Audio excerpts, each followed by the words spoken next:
Bien.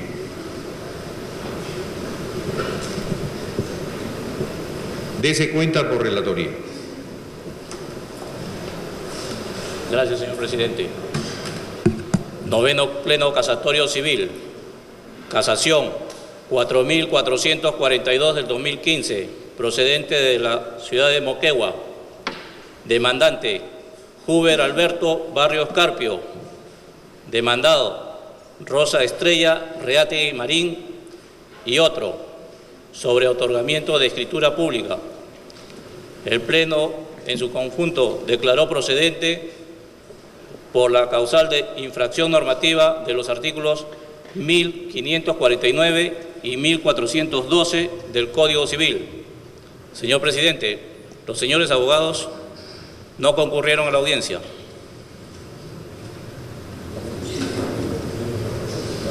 Bien, bien, señor relator. Gracias.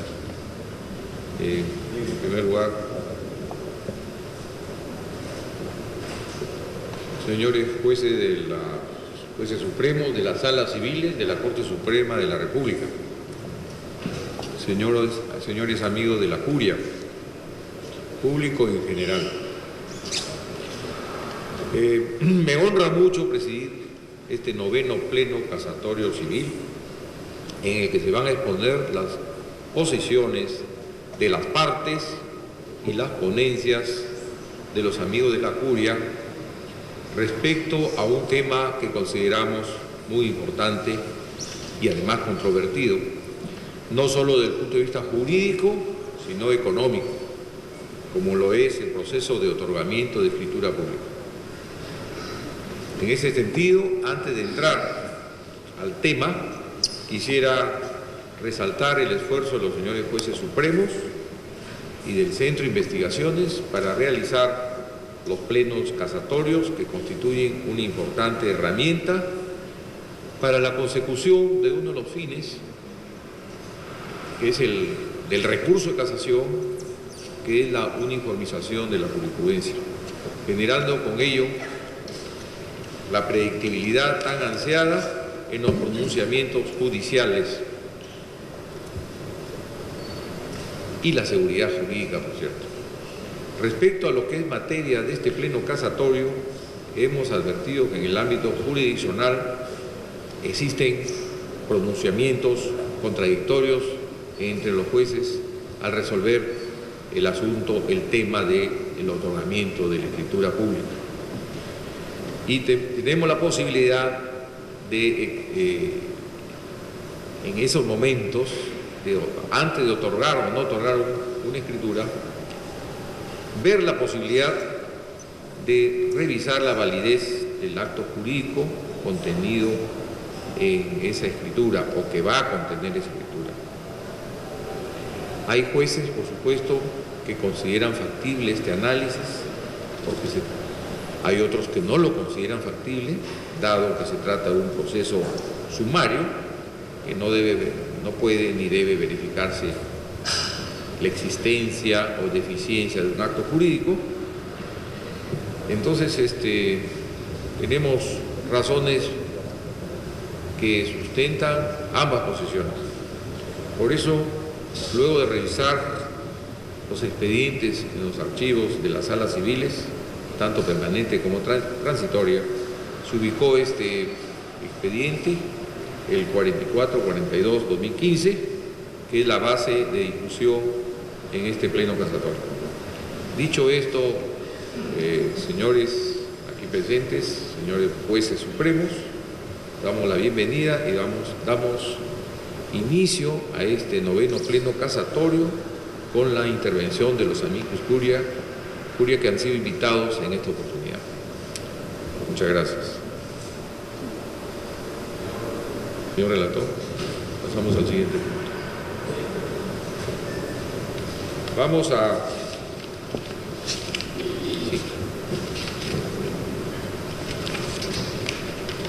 iniciar la intervención de los amicus curia con la intervención y exposición del doctor Juan Espinosa.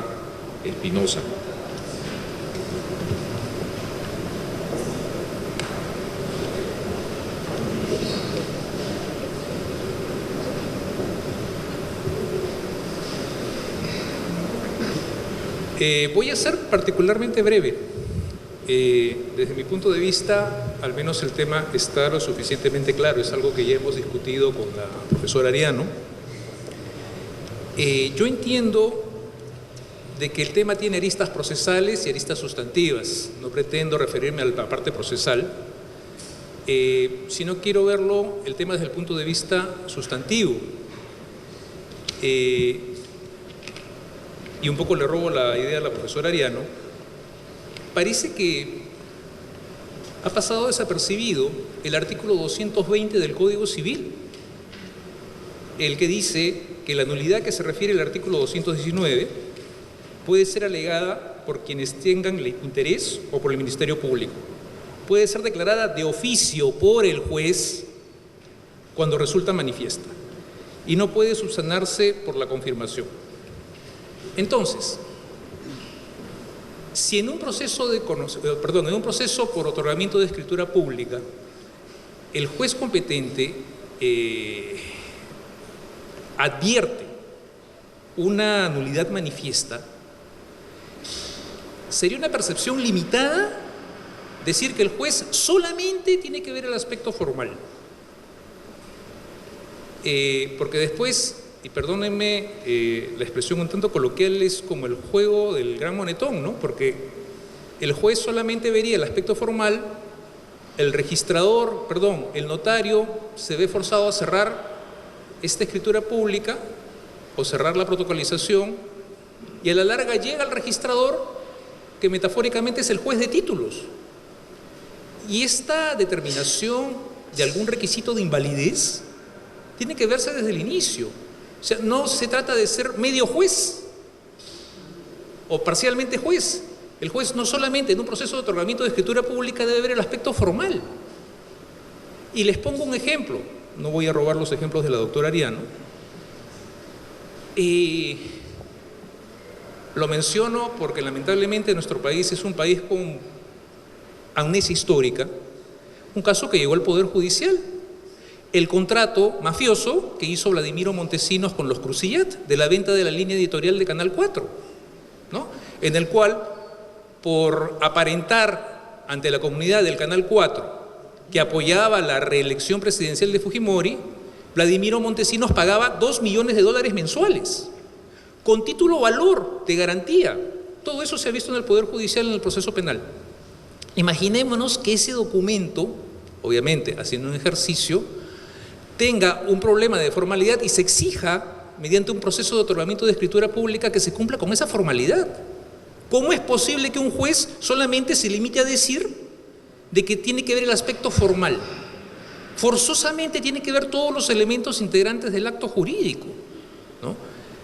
Recordemos el artículo 140, que nos habla del agente, del sujeto, del objeto, que sería la relación jurídica, de la causa, la razón determinante del acto jurídico.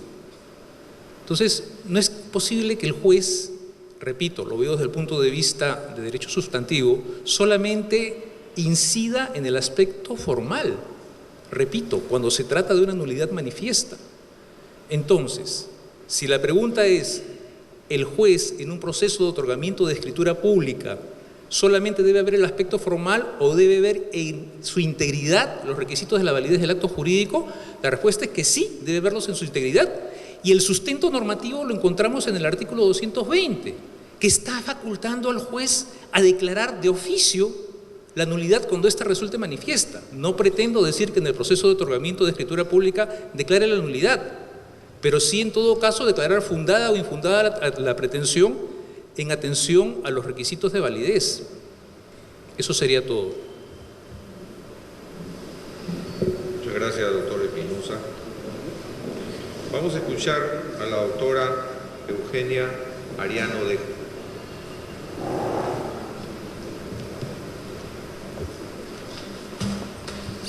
Buenos días, señor presidente de este 9º Pleno Casatorio Civil, señores jueces supremos, colegas profesores, público que ha venido tan interesado por ahí. Este tema que aparentemente es sencillo, pero que tiene un gran trasfondo, No es sencillo para nada.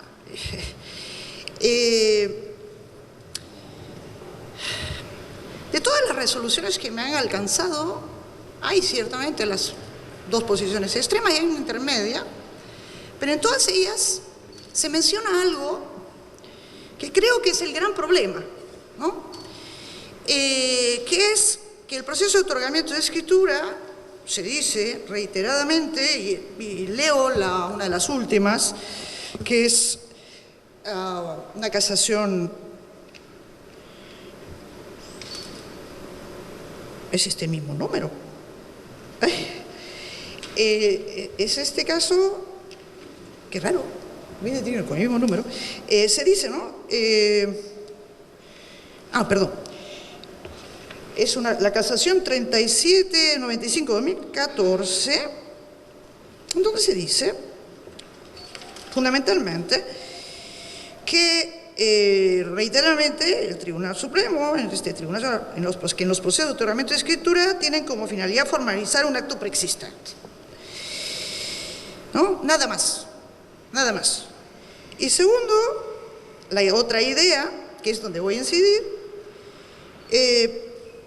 se ha dicho, ¿no?, que en este tipo de procesos de otorgamiento de escritura no se discute la validez del acto jurídico, no se discute, esta es la palabra discute, la validez, sino que si debe cumplirse o no la formalidad requerida, agregándose que ello es congruente con la pretensión, y con la calidad sumarísima del proceso que impide discusión sobre temas que deben dilucidarse en procesos plenos. Y este es el gran problema, esto último, que para mí es el gran error. Un proceso de otorgamiento de escritura se articula por el sumarísimo porque la ley se le ha ocurrido. Con el viejo código era un juicio ordinario y nadie hubiera podido sostener estos argumentos. El Código Procesal Civil modifica el Código Civil como tantas cosas que hizo y dijo, el proceso de otorgamiento de escritura es sumarísimo. Quizá pensó que era muy sencillito y era suficiente que fuera sumarísimo. No sabemos porque nunca nos dijeron por qué hicieron esas modificaciones. Pero aclaremos algo. ¿Qué cosa es este sumarísimo? El sumarísimo que lleva ese nombre no significa que lo que allí se ve sea visto con cognición sumaria. La cognición sumaria es otra cosa. Sumarísimo pues está puesto como sinónimo de breve en su estructura procedimental. Comparado con su hermano un poquito más gordo, que es el abreviado, ¿no?, es un poquito más comprimido, nada más.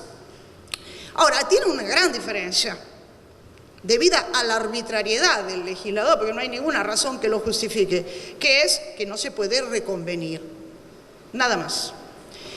Existen otros factorcitos que cada vez han disminuido más y además los jueces no le hacen caso, que es en el caso de cuestionamientos probatorios, solamente puede aprobarse con medios probatorios de actuación inmediata y por lo general esto es dejado de lado.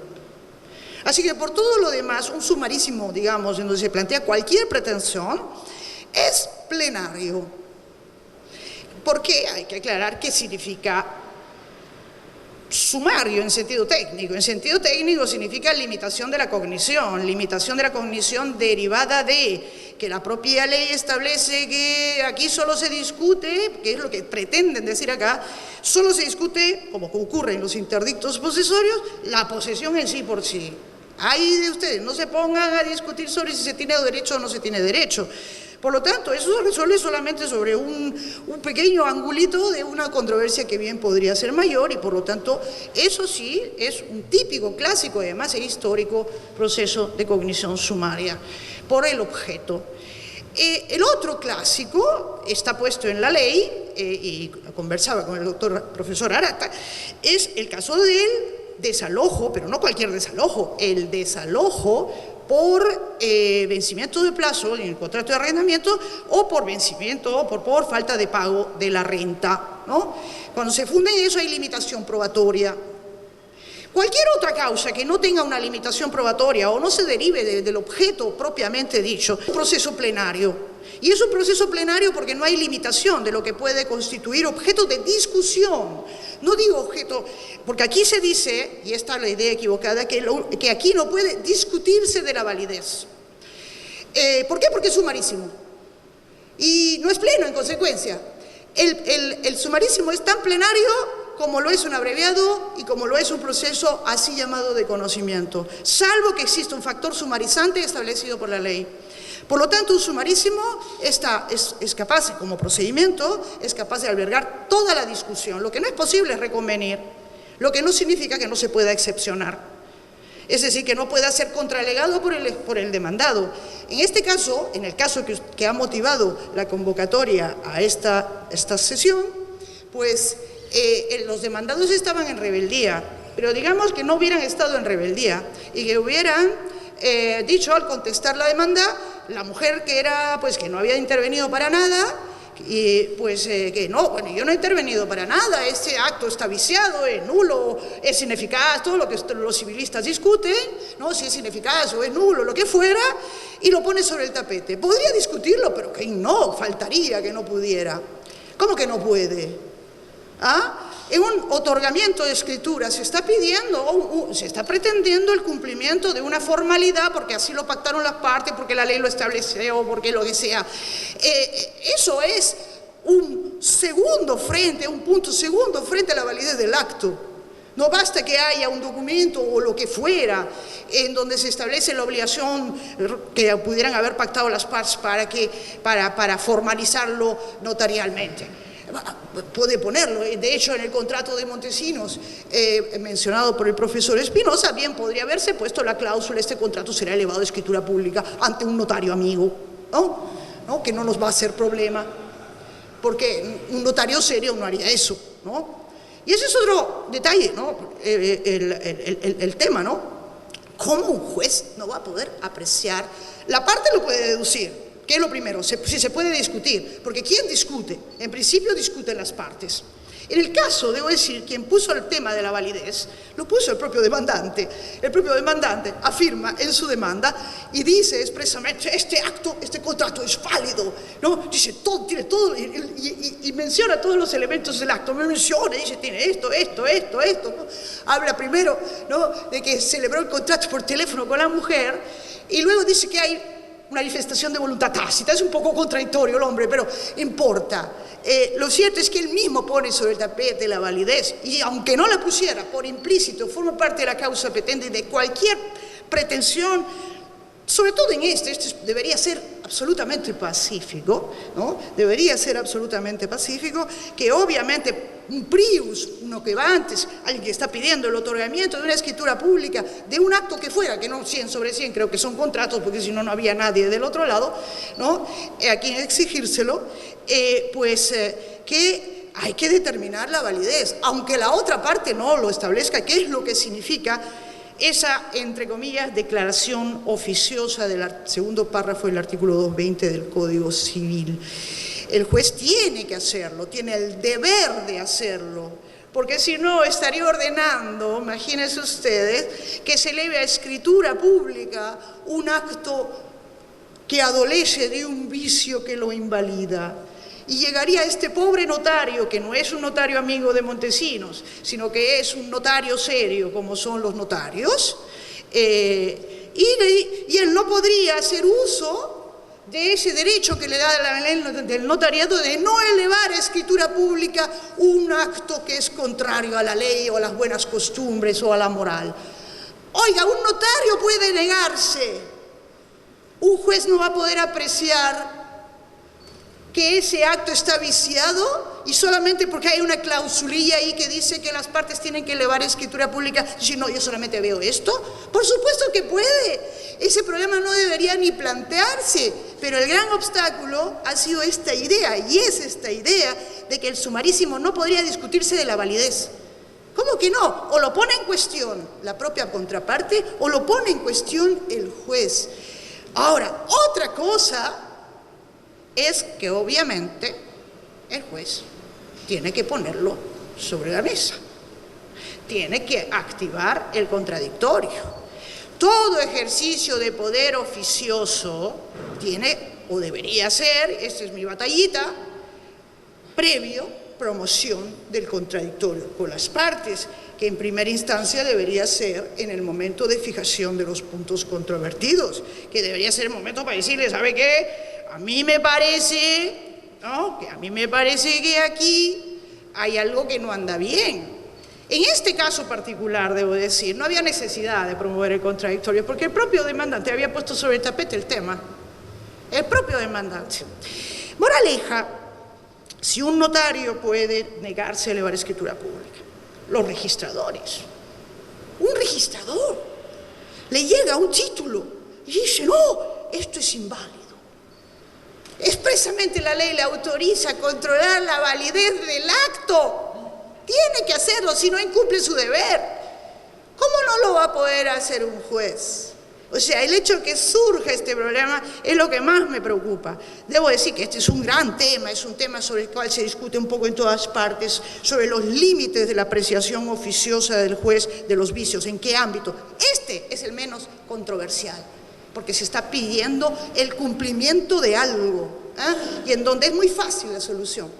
La solución es simplemente no darle la razón al demandante, como se hizo en este caso, aunque con la palabra equivocada, porque se dijo es improcedente. Yo no sé por qué es improcedente, esa es una demanda infundada. Se está diciendo que en buena cuenta que no hay contrato porque la mujer no intervino, y no hay contrato, entonces ¿qué cosa vamos a elevar a escritura pública? Esa demanda es infundada.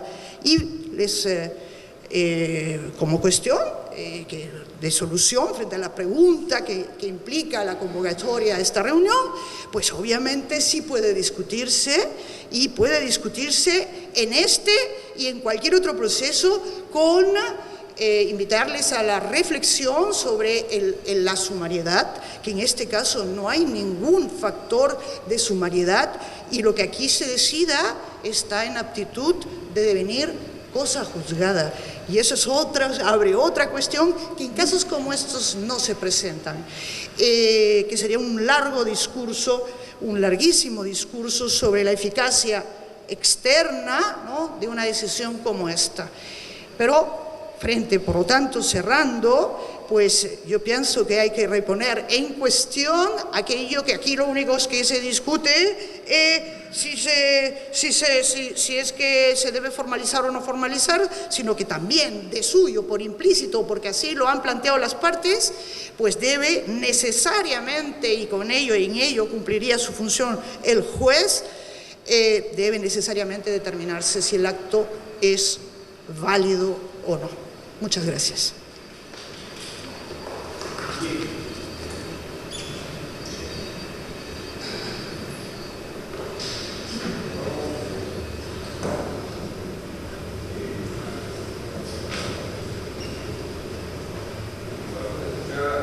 Escuchar al doctor Moisés Arata.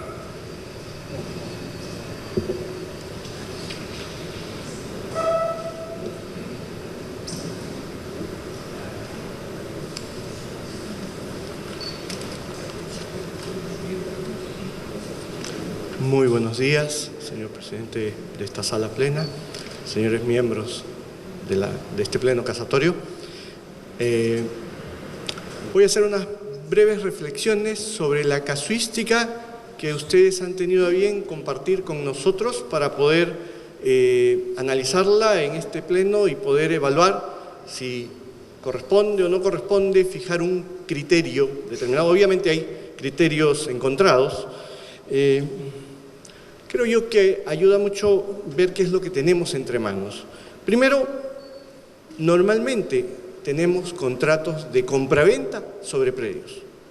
No he visto, ni en material adjuntado, ni en la práctica, que alguien demande el otorgamiento de escritura pública respecto de unas acciones o respecto de unos bienes, porque eventualmente no los necesita. Y entonces el problema fundamental es inmobiliario. Segundo, se aprecia que en muchos casos el precio se encuentra pagado, se encuentra íntegramente pagado. Y salvo los casos de venta de bienes futuros en donde los compradores suelen pagar por adelantado el precio y esperar que después se formalicen los actos, pues este es un típico caso de falla en la contratación inmobiliaria, ¿no? Normalmente, quien actúa de manera diligente o racional trata de condicionar el pago a que a su vez él reciba el título que le va a permitir acceder al registro. Eso es lo usual. Entonces nos enfrentamos normalmente a casos en donde faltó racionalidad en el comprador, ¿no? Ese comprador que de repente solo lo hizo por teléfono con la esposa y por escrito con el esposo, ¿sí? No fue muy racional.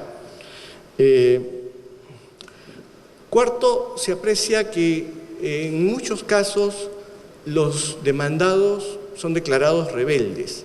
Parece ser que como que se fían, el contrato está tan mal hecho que no va a pasar nada, así que de repente mejor no litigo. Y cuando litigan, sí litigan y tienen razones para cuestionar. Se aprecia de la casuística que cuando litigan, por ejemplo, demuestran que antes de iniciado el proceso de otorgamiento de escritura pública, por ejemplo, ya se había resuelto el contrato de pleno derecho por una cláusula resolutoria expresa, ¿sí? No voy a hacer referencia al tema del sumarísimo, que ya lo analizó la doctora Ariano, y comparto con ella las apreciaciones procesales que ha hecho sobre esto. Otra cosa que se advierte es que de alguna manera se actúa en forma mecánica, se formaliza mecánicamente el documento escrito que pudiera presentar la parte demandante. Eso causa muchos problemas después en registros.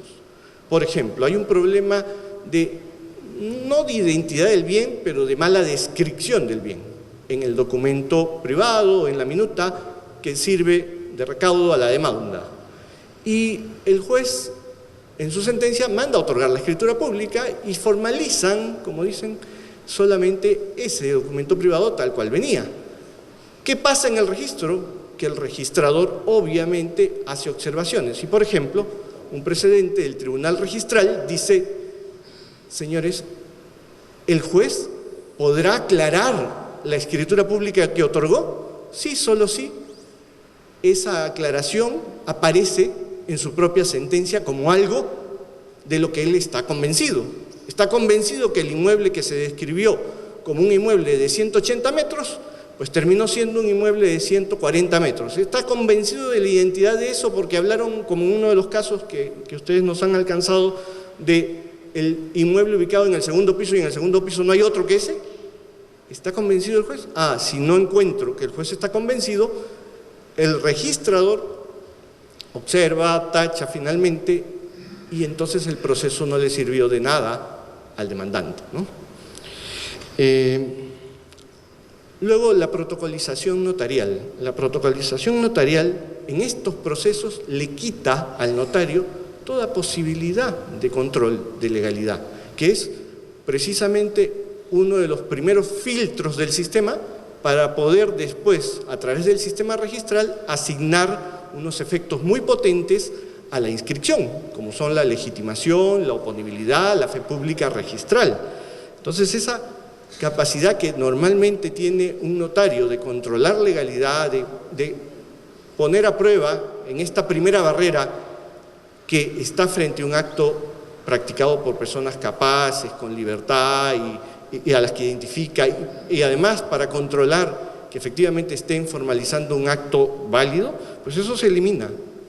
Y terminamos en el registro enfrentados justamente a todo aquello que no se controló antes, ¿no? Entonces, yo diría que la línea jurisprudencial clásica que establece que solamente se busca revestir de determinada formalidad el acto jurídico, no discutiéndose en esta vía los requisitos para su validez, de allí que se sustancia en la vía sumarísima, es una línea muy dura, porque no tiene en cuenta que la finalidad de las partes no es simplemente asegurar la prueba de que contrataron. La finalidad de las partes, si nos atenemos a la experiencia, a estos casos que son compraventa de inmuebles, la finalidad de las partes, la finalidad del demandante es lograr el título inscribible. Y por supuesto que esto debe ser controlado. No necesariamente es cierto que con pasar a controlar validez perdamos necesariamente alguna de las consecuencias que las sentencias casatorias suelen extraer de esa línea, ¿no? Una de las consecuencias de esa línea clásica es, sí, pues, porque después podrá demandarse la invalidez o la ineficacia en otro proceso. Aquí no hay cosa juzgada, no estamos prejuzgando el mejor derecho, no estamos discutiendo la entrega del bien, ni estamos discutiendo normalmente el tema del precio. No obstante ello, me parece que hay en los últimos años una tendencia más flexible, una tendencia preocupada por advertir que, por ejemplo, a veces uno se enfrenta a un documento falso, porque el demandado demuestra con una pericia que nunca firmó. O uno se encuentra en un supuesto de falta de representación suficiente, supuesto en el que hay sentencias contradictorias. En el mismo material hay un grupo de sentencias a favor y otro en contra. O el caso del cónyuge no interviniente, que también tiene sentencias contradictorias. Y otro caso es el de la ineficacia sobreviniente por aplicación de la cláusula resolutoria expresa. Ya se resolvió el contrato. Si de lo que se trata es de encontrar que esa obligación de formalizar tiene un soporte, pues ese soporte ya no existe. ¿Cómo no se va a declarar infundada la demanda? ¿Cómo voy a seguir dándole efectos a un contrato que ya no los tiene? ¿No? Entonces, a mi entender, creo que podemos, si queremos, mantener la idea de que se está formalizando un contrato, pero lo que debemos reconocer es que la finalidad del proceso es lograr el título inscribible. Reconocer los casos de nulidad manifiesta, pero también los casos de inexigibilidad de la obligación de otorgar la escritura pública, porque a veces eso se desprende del propio pacto. El propio pacto señala, por ejemplo, hasta que no termines de pagarme, no te voy a otorgar la escritura pública, y es obvio, ¿no? O los casos en que el demandado dice, señor, ¿por qué yo le voy a otorgar a él la escritura pública si él a su vez no me ha cumplido con el pago del precio? Y ahí está que él tenía que pagar primero.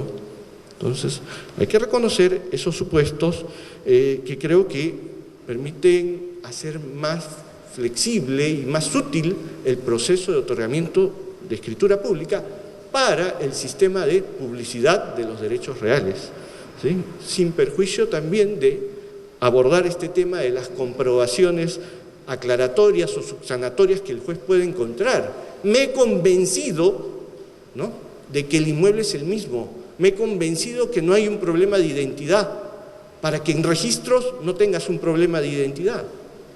Entonces esas son las cosas, creo yo, que en este pleno casatorio se podrían evaluar sin perder esas consecuencias, porque se podría actuar de manera semejante a lo que se ha hecho en el cuarto pleno casatorio, ¿no?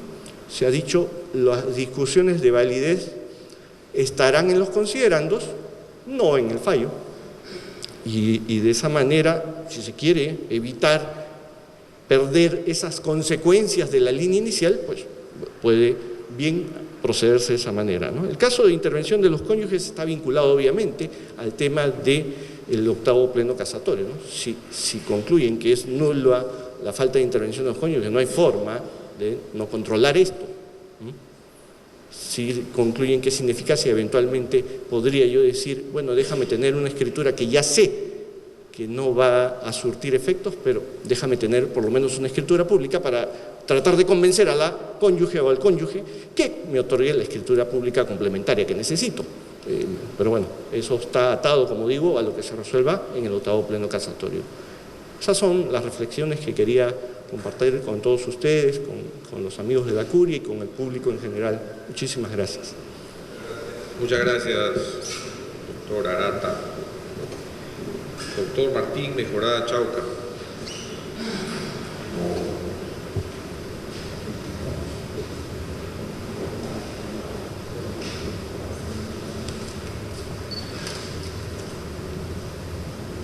Señores jueces supremos, amigos de la curia, público, muchas gracias por la invitación y el honor de participar de este evento tan importante para definir aspectos dudosos en derecho y que por supuesto se muestran con gravedad cuando el Poder Judicial emite resoluciones que no concuerdan en el tiempo, evitando las decisiones económicas eficientes y la predicción en las inversiones y también, por supuesto, en la actividad cotidiana de las personas naturales. Este es el caso, como ha dicho bien el presidente de la sala. Se plantea si es posible, en el proceso de otorgamiento de escritura pública, discutir la validez del contrato cuya formalidad se pide en este proceso. Sostengo que sí es posible que esa discusión se realice. Y esta discusión no tiene que ver con quién la plantea, y ni siquiera si hay una litis al respecto. En realidad el tema, supongo, es lo que se ha querido decir, de si debe ser analizada en la vía del proceso de escritura, del otorgamiento de escritura, la validez del acto cuya formalidad se pide. Si debe ser analizada, puesto que en efecto podría no haber discusión al no haber resistencia por parte del demandado, o dado que el propio demandante no ha planteado el asunto como un tema discutible, como ocurrió en el caso que es materia del Pleno. ¿Debe ser analizada la validez? Sostengo que sí. Y sostengo que sí porque en el proceso de otorgamiento de escritura pública el demandante está pidiendo que se cumpla un derecho suyo, que es el derecho a la forma del contrato, el derecho a que el contrato tenga un revestimiento material. Esa es la formalidad del contrato. Y él no está pidiendo una gracia, está pidiendo un derecho.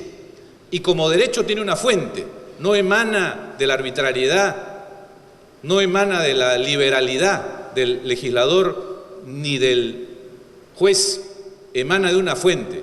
Y esa fuente es el contrato mismo. Si yo tengo derecho a que mi contrato revista una forma, es porque tengo un contrato que merece una forma. Y es el propio contrato entonces la fuente del derecho a la forma. Cuando el juez en este proceso naturalmente tiene que verificar si el derecho que se le reclama existe, que es el derecho a la forma, tiene que verificar si ha nacido ese derecho. Y ese derecho no es distinto al contrato mismo, emana del contrato mismo. Puede ser que materialmente en algunos casos las partes hayan dado lugar a una forma especial después del momento en el que el contrato surgió. No es lo usual, puede ocurrir, pero emana del contrato, no es un derecho autónomo. Es un derecho accesorio al contrato. ¿Cómo no revisar entonces si el contrato es válido o no? Dado que, por supuesto, si el contrato no tuviese efectos, es decir, si no hubiese generado el derecho a la forma, entre otros derechos, no habría posibilidad de atender el pedido del demandante. Es indispensable hacer esa revisión. Y todos los jueces lo hacen. Nadie, por supuesto, ha otorgado la escritura pública en la convicción de que no existe el derecho. Todos los jueces, aún en sentencias contradictorias, parten de la creencia de que el derecho a la forma existe. De lo que se trata es de decidir o de evaluar si en la vía de este proceso se puede declarar esa invalidez cuando existe o declarar la validez cuando ésta ha persuadido al juez que concede la escritura pública. Y sostengo que eso no es posible. Que si bien se puede y se debe analizar la validez del acto, no se debe ni se puede declarar la validez o invalidez del acto. Y para llegar a esta conclusión, señores jueces supremos, sostengo que hay que tener en cuenta algunos elementos. Y el primero de ellos es la vía donde esto se tramita. Y creo que sí tiene importancia la vía.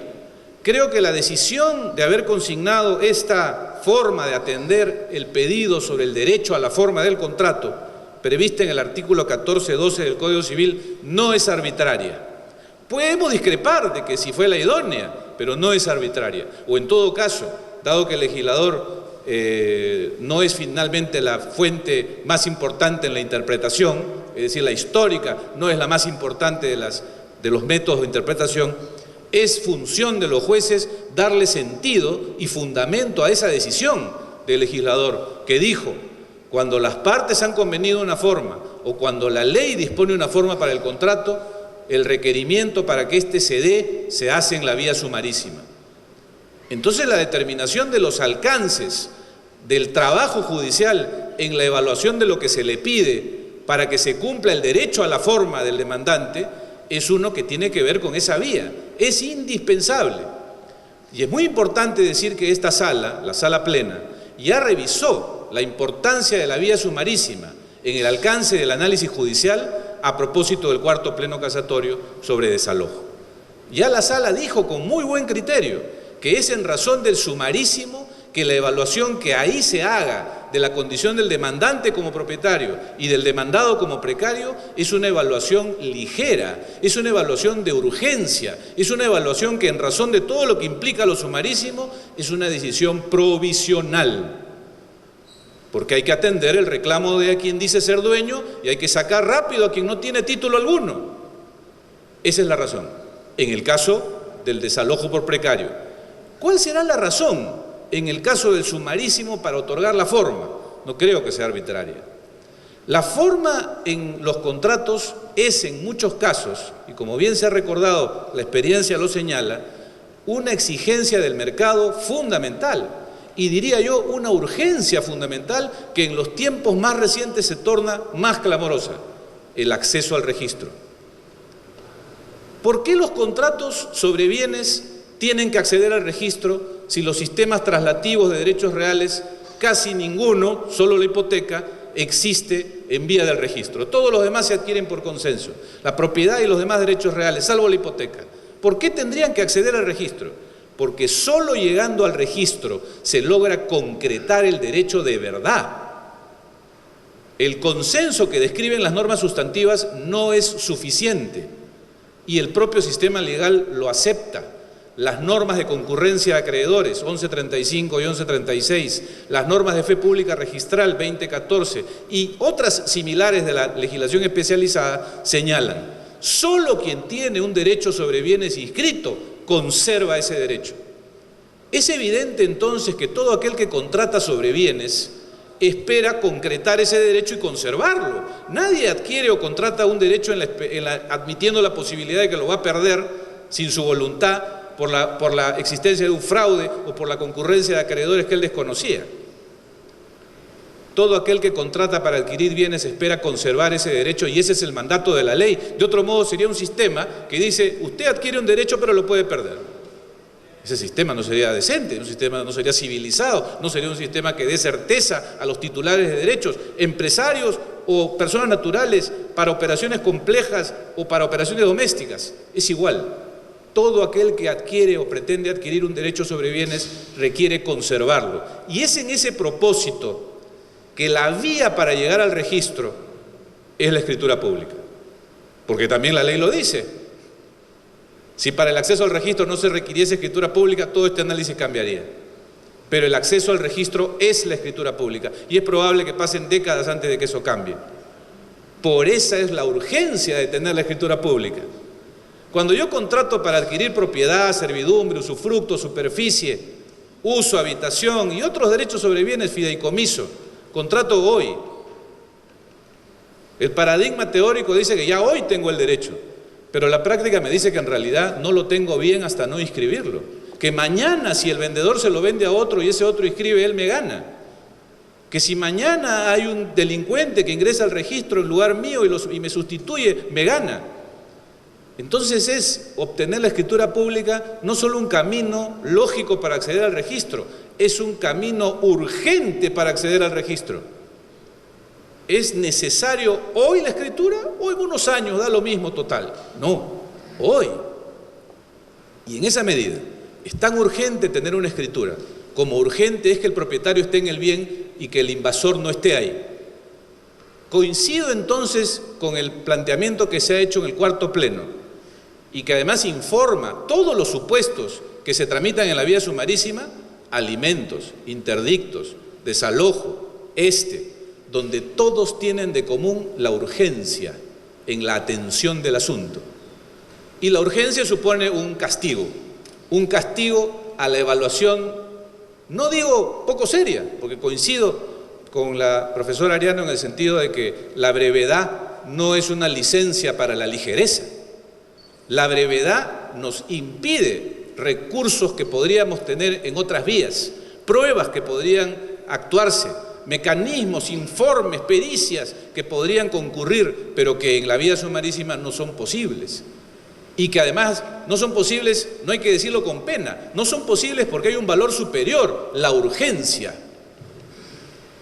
Si esto es así, entonces yo tengo una primera gran conclusión que quiero compartir, y es que no solo será obligación o derecho de quien pretende haber adquirido la propiedad el acceso a la escritura pública y que ésta se tramite en la vía sumarísima, sino de todo aquel que pretende un derecho sobre bienes, aun cuando no sea propiedad, porque todos ellos quieren acceder al registro. Igual pierde el derecho quien pretendía la propiedad que quien pretendía la superficie, el usufructo o la servidumbre, si es que no accede al registro. Y las estadísticas los dicen, hay más servidumbres, superficies y arrendamientos inscritos en los últimos 10 años que lo que existieron en los 50 años anteriores, porque el mercado inmobiliario demanda eso.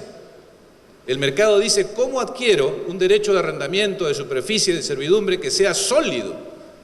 Inscríbelo. Necesito una escritura, es urgente tenerla. Esa es la razón, en mi opinión, señores jueces supremos, de la sumariedad, y es por tanto el escenario que va a describir qué es lo que, en mi opinión, los jueces pueden hacer en ese escenario, qué es lo que pueden hacer o no. Y creo que lo que ahí pueden hacer es un examen de validez, ciertamente. Pero esta validez no puede entenderse en la noción tradicional de la validez, porque lo que nosotros conocemos por validez es la nulidad y la anulabilidad. Lógicamente, el análisis de si el demandante tiene derecho o no a la forma que está solicitando, la escritura, supone en realidad un análisis de exigibilidad y no solo de validez o invalidez, porque la exigibilidad es un concepto más amplio y que es el pertinente para evaluar si el solicitante tiene o no razón al pedir que se cumpla la forma. Efectivamente, el acto de donde emana su derecho a la forma puede ser nulo y en consecuencia no le corresponde la forma, pero puede ser también ineficaz porque el contrato está sujeto a condición suspensiva. O puede ser que, habiendo nacido válidamente, ha muerto porque se ha resuelto o porque se ha producido la condición resolutoria o se ha dado un plazo resolutorio o porque ha operado una excepción de incumplimiento que, sin matar el contrato, suspende las prestaciones. Y en todos esos casos, lógicamente, el que dice tengo derecho a la forma, pues tiene un derecho que no es exigible y el juez no debe atenderlo. Esa es entonces la segunda reflexión, que creo que en el análisis no debe cerrarse esto a la evaluación de la validez en un sentido estricto de la teoría civil y de los conceptos que el Código nuestro utiliza, sino que es un tema de exigibilidad y que la información que se nos ha proporcionado da cuenta de eso precisamente, porque hay muchos casos acá en los cuales la defensa no pasa por acusar la invalidez, sino pasa por acusar que el contrato, habiendo nacido válido, no existe, se resolvió, o que habiendo existido la obligación de cumplir con la forma, esta ha prescrito, pero no ha caducado, o sea, el derecho a la forma existe, pero no es exigible judicialmente. El tema se presenta en la realidad y los jueces lo han abordado. Creo que esto entonces, como segunda reflexión, es importante considerarlo, porque no se trata solo de evaluar la nulidad o la anulación. Y es importante por lo que se puede creer, y es que este es un escenario, se dice, donde debemos poner en juego esta competencia del juez para anular de oficio. El juez puede anular de oficio, sin duda, pero el juez no puede resolver de oficio. No puede ser una declaración de resolución o una declaración de ineficacia, que tiene que ver con aspectos más contractuales. En tercer lugar, dado el escenario y el concepto de invalidez que se debe discutir durante el proceso que propongo, lo siguiente, y con esto voy terminando, es ¿qué criterios debe tener el juez para hacer este trabajo sumario, provisorio, cuya decisión no va a ser definitiva sobre los derechos involucrados, bajo un concepto general y más amplio de invalidez? A diferencia de lo que ocurría en el precario, donde el demandado gozaba de una presunción, porque siendo poseedor el demandado gozaba de una presunción legal que es la de creerse que es el dueño, y entonces el demandante tenía un trabajo más esforzado porque debía romper esa presunción. Aquí es necesario dotar a la judicatura de principios o criterios para que el juez haga esta evaluación sobre base de algunos elementos objetivos que le permitan llegar a soluciones predecibles. En primer lugar, sobre este punto, creo que es inevitable que el Pleno se pronuncie, como lo hizo en el caso del cuarto Pleno, sobre determinados supuestos. Determinados supuestos en los que se considerará que la defensa del demandado impide el otorgamiento de la escritura, o lo que es lo mismo, determinados supuestos en los que procede el otorgamiento de la escritura a pesar de la defensa del demandado. En segundo lugar, sobre los criterios que se podrían utilizar, pues no existe un principio general que ayude a la decisión en general de las defensas o a dilucidar las discusiones o el debate o la cuestión que se pone sobre la mesa en esta materia. No existe un principio general. Hay algunos principios sueltos, que son los que quiero compartir en razón de los casos que he podido ver en el material que se nos acompañó. Por ejemplo, cuando la defensa consiste en alegar que el contrato es inválido porque no participó el cónyuge y hay una duda sobre si en efecto esa no participación se dio porque en realidad sí llamó por teléfono y hay testigos, ¿cómo resuelvo? En primer lugar, el juez tiene que resolver si está convencido de que existe el derecho a la forma o no. Tiene que resolver. Pero ¿cómo se ayuda? Porque ese es el propósito del Pleno, a tomar esa decisión. Los principios y las presunciones. En el tema que traigo a colación, que es uno de los que he visto repetidos, el principio, y que es norma legal, según el cual los bienes adquiridos durante el tiempo de las sociedades gananciales se presumen comunes o se presumen parte de las sociedades gananciales. Esa presunción ayuda al juez para ese caso concreto, porque entonces quiere decir que la posibilidad de que el demandante que pide el otorgamiento de la escritura prescinda de la participación de los dos cónyuges es absolutamente imposible cuando esta presunción va en su contra. Se construye una solución entonces a partir de la presunción, pero para el caso concreto, no hay una presunción en general, ¿verdad? El otro supuesto que he visto repetido es el de la representación, que el que firmó la escritura del lado del demandado pues no tenía representación. No hay una presunción, pero hay una exigencia muy dura, que es la que para disponer de bienes se requiere que el poder conste de manera indubitable. Tras ese mandato fuerte del Código Civil está la exigencia de que en la evaluación de la existencia de la representación el juez tiene que ser especialmente demandante, exigente y riguroso.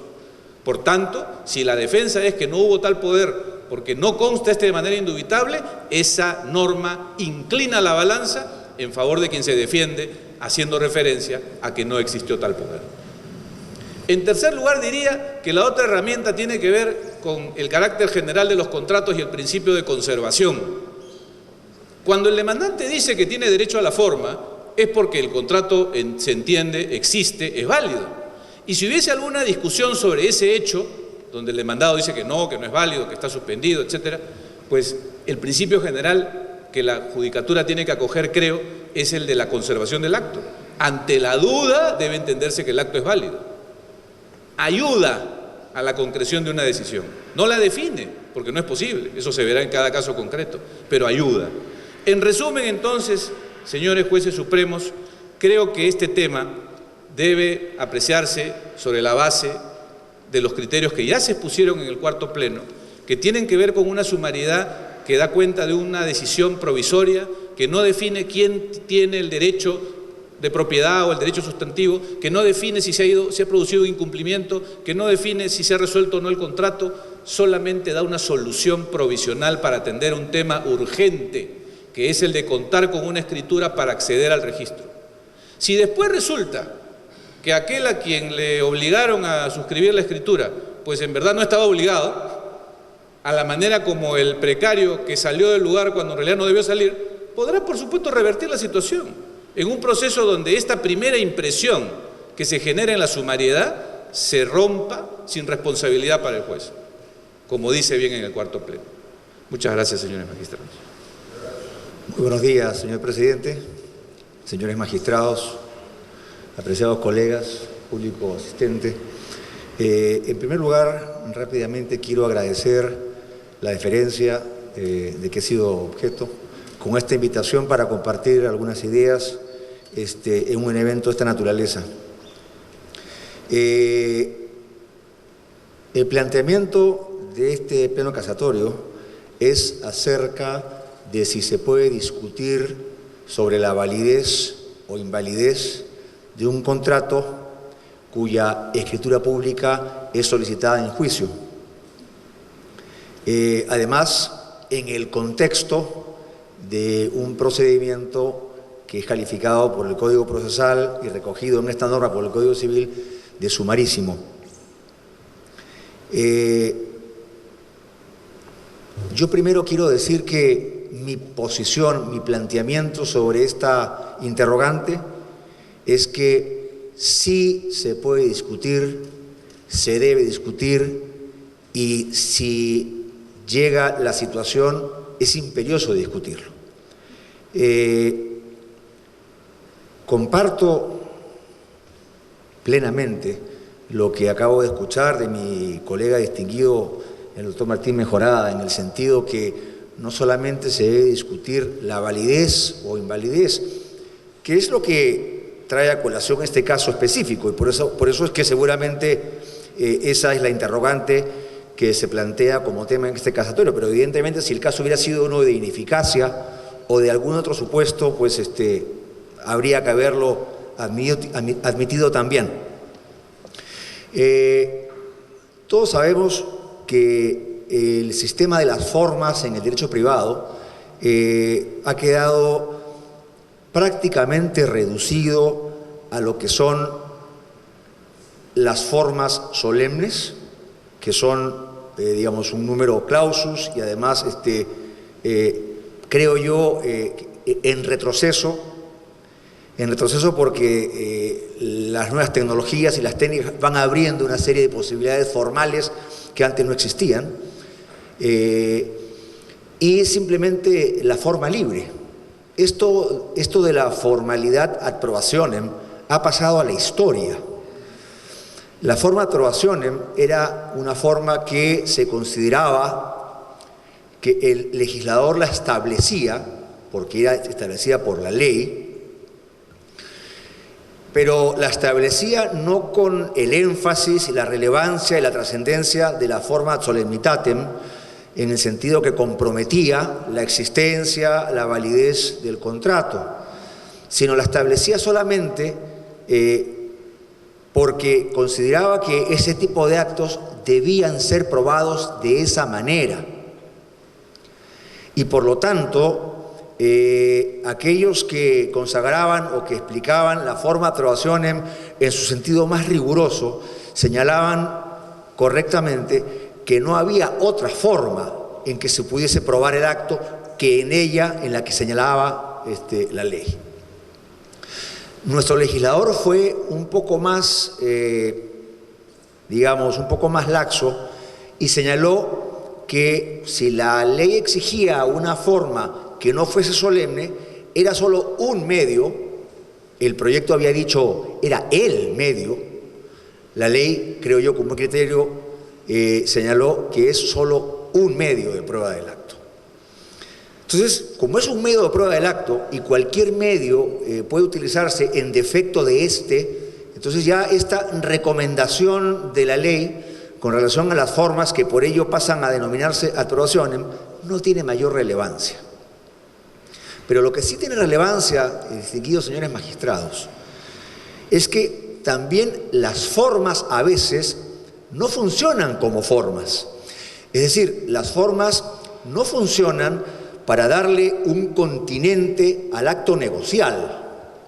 No funcionan para, o en un caso, darle existencia al acto cuando son solemnes, o no funcionan solamente para darle una canalización, una materialización que permita ponerla en evidencia, ¿verdad? ¿Qué es lo que es una forma? A veces estas formas, y voy a decirlo por eso entre comillas, se convierten en realidad en requisitos, en exigencias. Y se convierten en requisitos o en exigencias para poder acceder a hipótesis de mejoramiento, de endurecimiento, de fortalecimiento de los derechos. Y eso es lo que pasa a ser, en ciertas ocasiones, la escritura pública, como otras formas. Por ejemplo, la ley, en el caso de concurso de acreedores, no exige necesariamente escritura pública para ganar. Claro, dice que el que accede al registro es el triunfador, pero en defecto de eso, ¿verdad?, que tiene fecha cierta, más antigua, es el ganador. Esa fecha cierta podría no ser una escritura pública y podría yo tener interés en tener acceso a una fecha cierta, aunque no sea escritura pública, para poder salir triunfador en una hipótesis de concurso de acreedores.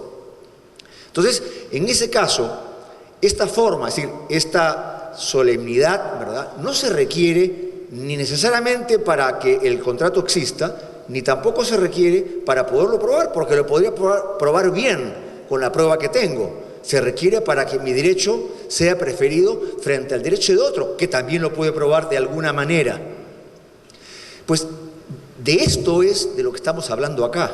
Estamos hablando de exigencias, de requisitos para poder acceder, en este caso específico, al registro público, como lo ha destacado el doctor Mejorada, para poder tener un derecho inexpugnable.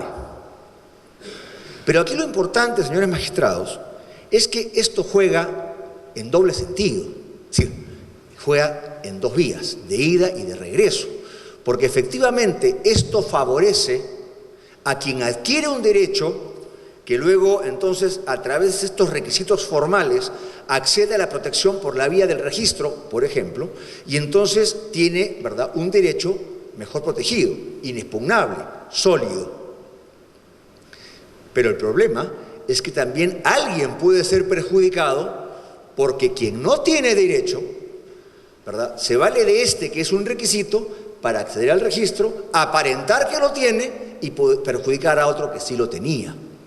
Y entonces esa es la razón por la cual resulta, me parece indispensable, que, como decía el doctor Mejorada, la fuente del derecho en el que se basa esta formalidad sea analizada. Resulta indispensable el poder hacerlo, porque de otro modo se va a utilizar este requisito como una forma de obtener un provecho ilícito, un provecho ilegítimo, y que muchas veces no nos podemos consolar con la conclusión de, bueno pues, pero luego, ¿verdad?, a través de un otro proceso, más tarde, que esta persona resuelva las cosas. Es decir, este demandado que perdió en el proceso sumarísimo y que fue condenado a otorgar una escritura pública respecto de un contrato que era ineficaz, inválido o lo que fuere, tendrá que ir a llorar al muro cuando intente a través de un procedimiento adecuado, ¿verdad?, ir a discutir la validez del contrato, del que emana la cláusula que genera la obligación de otorgar la escritura pública, cuando ya esa escritura pública fue otorgada, fue escrita y un acreedor de buena fe, de esos a los que estamos acostumbrados, se hace del bien, inscribe su derecho y entonces se acabó la historia. Y entonces esta celeridad que requerimos para que se obtenga este requisito que proteja mejor mi derecho debe obtenerse a costa de aquel, ¿verdad?, que de pronto es el verdadero titular del derecho y al que estamos, ¿verdad?, perjudicando por esta idea de apurarnos y proteger al que quiere inscribir un derecho y no ver más bien a aquel que alega la legitimidad de ese derecho.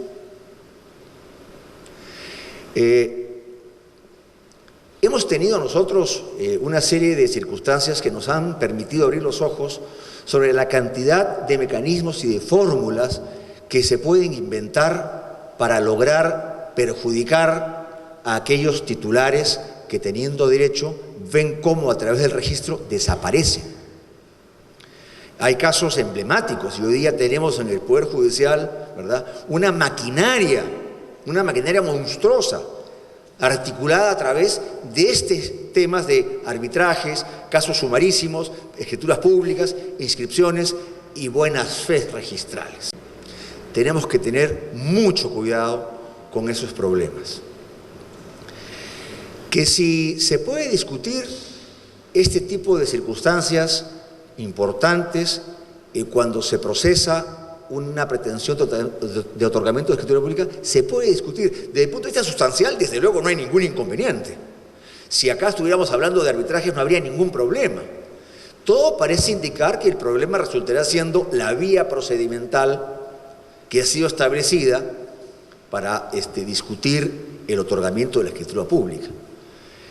A mí me seduce de manera muy especial el planteamiento que nos ha traído la profesora Ariano acerca de cómo se puede conciliar eventualmente los diferentes intereses en juego.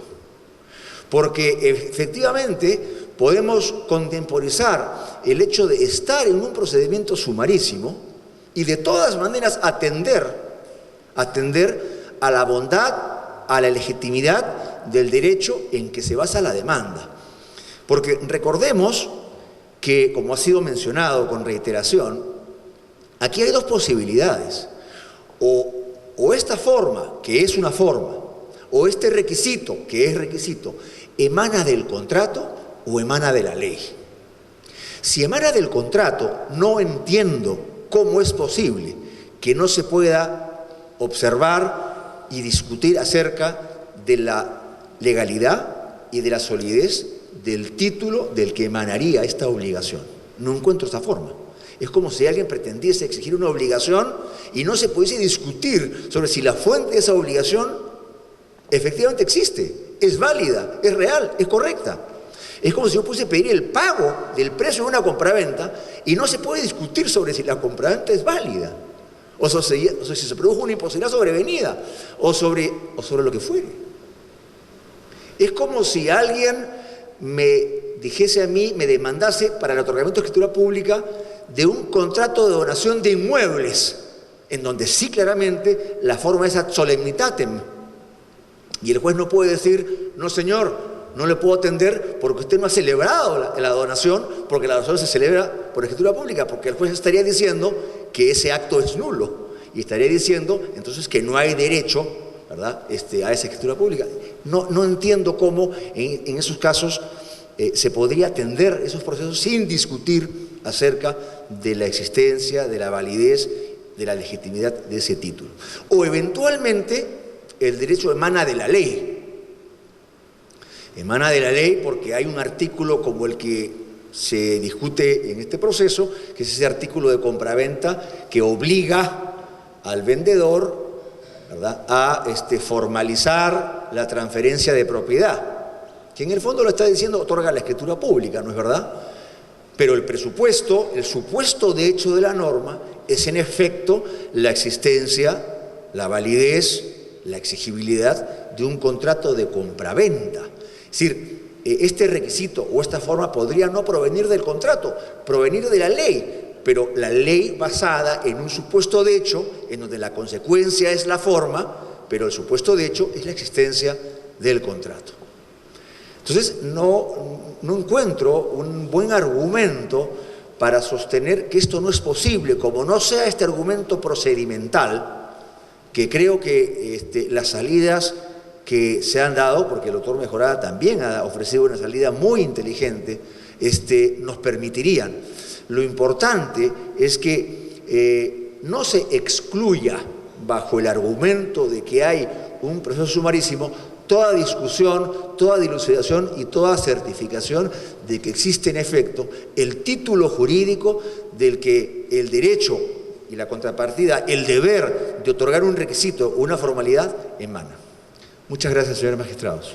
Señor presidente, señores jueces supremos, ante todo muchas gracias.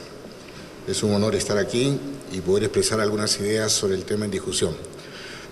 Del material que compone los documentos para discutir este tema, uno puede apreciar una diáspora de posiciones sobre la posibilidad de introducir una discusión sustancialmente diferente a un proceso formalista a ultranza.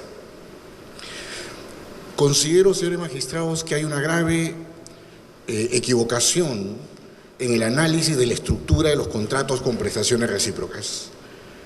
Estimo que la jurisprudencia analizada nos permite llegar a esa conclusión y voy a explicar por qué. La doctrina de los contratos bilaterales del Código Abrogado de 1936 ha sido ampliamente superada, escuchando la tesis del maestro Manuel de la Puente y Lavalle, que cambia el centro de atención de los contratos a la génesis de los mismos, sinalagma genético, al momento de la ejecución de las prestaciones, sinalagma funcional. Y por eso dejó de hablarse de contratos con obligaciones recíprocas para hablar de contratos con prestaciones recíprocas, porque se le pone el acento al momento en que se cumplen las prestaciones. Es decir, la actividad desplegada por los contratantes, no la voluntad declarada para darle nacimiento al acto contractual. Son dos momentos distintos y por tanto vitalmente diferentes.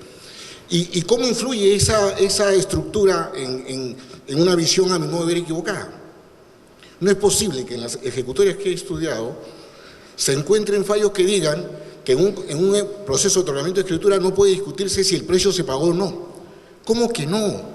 Si es un contrato con prestaciones recíprocas, donde una prestación es causa de la otra, el que no paga el precio no tiene derecho a pedir que se escriture el contrato en discusión. Esta funcionalidad sinalagmática, funcional, clara, coetánea o no, tiene una enorme influencia en las consecuencias. De la misma manera, si esto lo llevamos ya al análisis de los elementos de validez del acto jurídico, no voy a agregar nada más a lo que ya se ha dicho muy bien a lo largo de esta jornada. Es evidente que aquí el Poder Judicial tiene una tarea particularmente especial y distinta. ¿En qué sentido? La inscripción registral en nuestro país es, en la mayoría de los casos, meramente declarativa y no constitutiva, salvo el hipoteco, el patrimonio familiar o las sociedades. Por consiguiente, el Poder Judicial no puede permitir, bajo ningún punto de vista, que acceda a los registros y tenga publicidad erga omnes un acto jurídico que no es válido. Es una verdad de perogrullo, es indiscutible, y la vía procedimental, con la aclaración hecha por la doctora Eugenia Ariano, que la hago bien en su totalidad, no es posible confundir una vía sumaria con una cognición sumaria. Nadie impide discutir claramente, y para eso también está el aporte del artículo 220, que algunos han discutido que puede ser incluso inconstitucional, porque sin que haya pretensión al respecto, pueda un juez decidir por la claridad de la invalidez sobre estos aspectos. Yo creo entonces que un primer tema es considerar la especial connotación que tienen los contratos con prestaciones recíprocas. Y es claro que el otorgamiento de escritura está vinculado casi en exclusiva a este tipo de contratos. Lo segundo es que dentro de la estructura del contrato con prestaciones recíprocas existe la excepción de contrato no cumplido. Y aquí viene también otra línea jurisprudencial que me ha llamado la atención. Hay un sector de la Judicatura Nacional que cree que esta excepción de contrato no cumplido es o debe funcionar como una excepción procesal. No es una excepción procesal y por tanto ni siquiera necesita ser alegada. Basta comprobar al interior del desarrollo funcional del contrato, si no se han cumplido las prestaciones, pues no existe el sinalagma y por tanto no puede otorgarse una escritura cuando no se pagó el precio, por ejemplo, o no se entregó el bien, por ejemplo. Por consiguiente, estimo que este pleno debiera también dar luces sobre lo que es el sentido sustancial de la excepción de contrato no cumplido en este tipo de contratos. No debe, bajo ningún punto de vista, alegarse como excepción y, por tanto, un juez puede decir, como no ha deducido la excepción, no puedo pronunciarse sobre ella. Falso, porque una excepción procesal es un reclamo de liberación de la relación procesal. Alguien que quiere salir del proceso, que cree que no debe estar, que no debió ser convocado nunca a él. Esa es la lógica de una pretensión de esta naturaleza, excepción, pero una excepción sustancial, mal llamada excepción. El Código podría haber obviado llamarla excepción y solucionábamos todo el problema, pero también, siendo que es un tema que cabalga en esta problemática, estimo que este pleno debiera llamar la atención sobre el sentido sustancial y que no debe ser confundido con una mera excepción procesal. Por tanto, y con esto termino, si al final estamos ante un hecho notorio de invalidez, y comparto la tesis del doctor Mejorada, hecha suya también por el doctor Forno, sobre hay que ampliar la frontera, no basta invalidez. Creo que la inexigibilidad es mucho más profunda y más amplia, porque son hipótesis en las que hay sencillamente situaciones que no conjugan con la invalidez y que pueden estar, por ejemplo, muy hermanadas con la ineficacia, que es un concepto más amplio, o con la mera resolución del contrato sobrevenida. Hay, creo yo, una y ya se ha mencionado también, pero me gustaría leer el acuerdo 5.3 del cuarto pleno casatorio, donde se ha tratado el tema. Y creo yo que se ha tratado bien, y lo leo brevemente. Si en el trámite de un proceso de desalojo, sumarísimo por naturaleza, el juez advierte la invalidez absoluta y evidente del título posesorio, conforme lo prevé el artículo 220 del Código Civil, solo analizará dicha situación en la parte considerativa, etcétera, etcétera. Creo que la solución, y me parece, por el efecto horizontal del efecto vinculante de la jurisprudencia, este pleno no podría desatender lo que ya dijo en el cuarto pleno casatorio.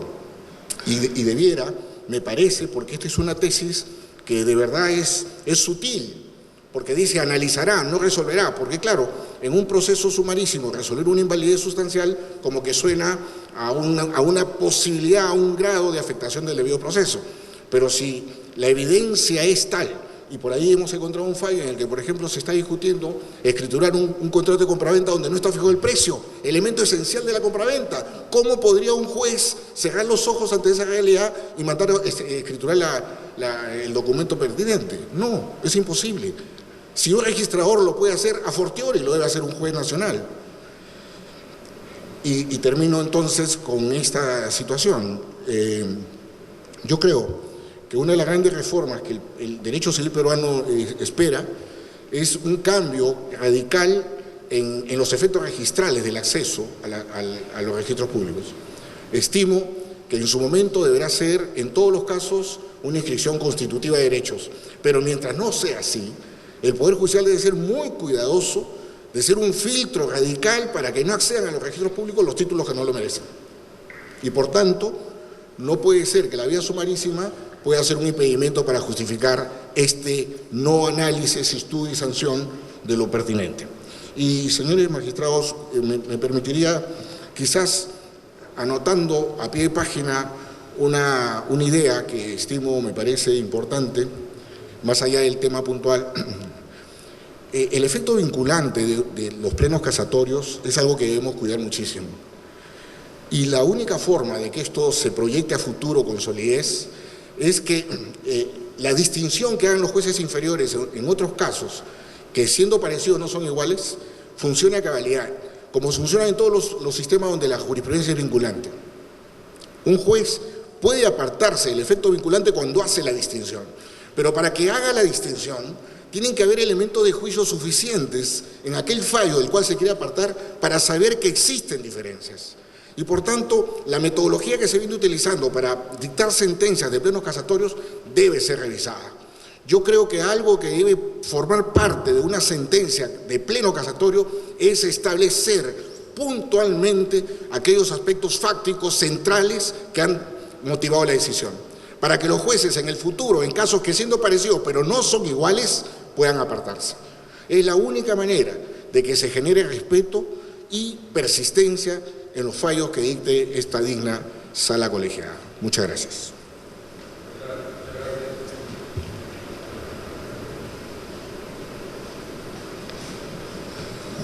Gracias, doctor Nelson Ramírez. Señores, vamos a pasar a una etapa de preguntas por parte de los señores jueces aquí presentes.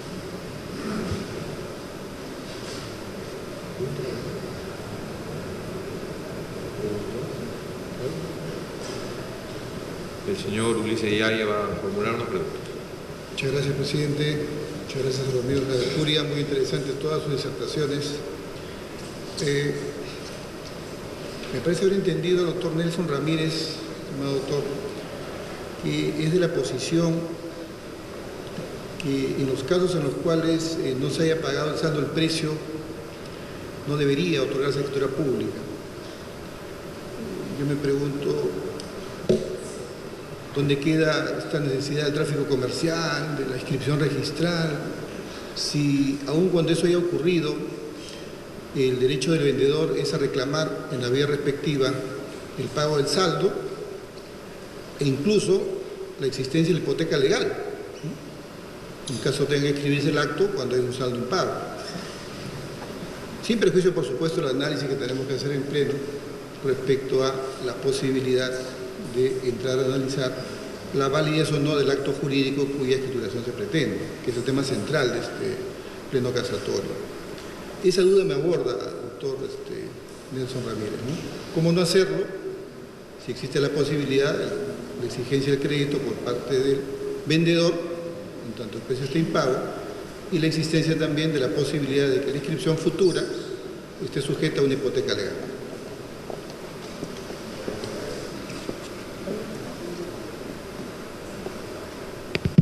Muchas gracias, señor. Definitivamente un pronunciamiento debe cuidar los parámetros de la discusión. Si el demandado con el pedido de otorgamiento no opone el no pago, no habrá mucho que hacer por ahí.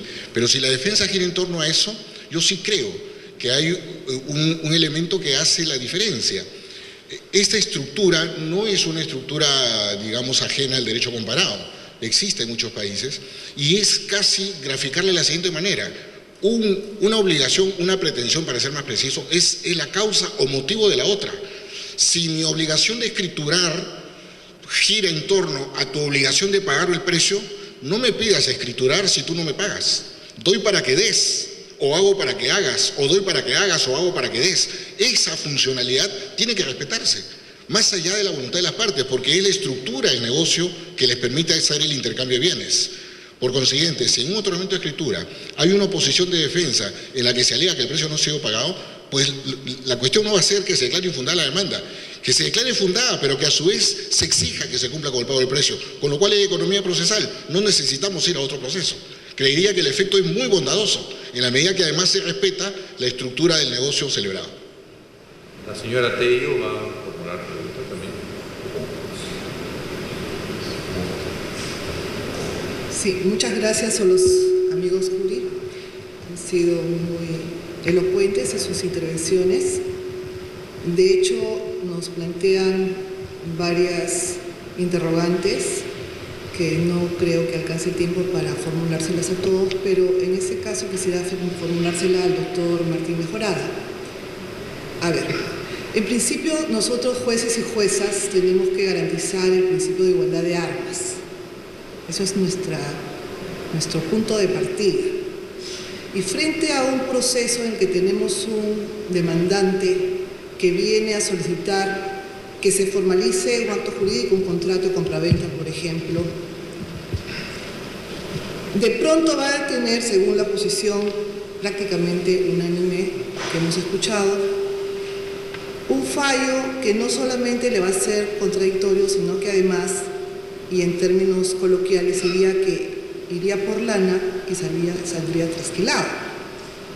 Porque la decisión judicial que va a recibir va a ser no solamente no tienes derecho a que se te formalice el acto jurídico que tú pretendes, sino que además este es inválido. Entonces, si hablamos de principios, por ejemplo, pensemos en el principio de la reformatio imperus. No se puede ir en contra de los intereses del apelante. Haciendo un parangón, no es igual. Pero entonces el actor entraría a una suerte de terminar con todo en contra. En un proceso que, como ya lo ha mencionado la doctora Ariana también, es un proceso en donde no hay una reconvención. Entonces, como magistrados, ¿cómo garantizamos este principio de igualdad de armas, por un lado? Y por otro lado, ¿cuál sería el efecto jurídico? Las consecuencias, me parece no haberlas escuchado, las consecuencias jurídicas de esta decisión judicial frente a un planteamiento futuro. La consecuencia judicial de esta decisión que no ampara la demanda, considerando que el contrato es inválido. Gracias. Sí, muchas gracias por la pregunta. En realidad, mi posición es que, debiendo en el proceso de otorgamiento de escritura evaluarse la validez o exigibilidad del acto cuya formalidad se solicita, la decisión negativa de que no se le va a otorgar la escritura pública no supone la declaración de invalidez o inexigibilidad. Se sustenta en esa consideración, pero no declara la invalidez o inexigibilidad.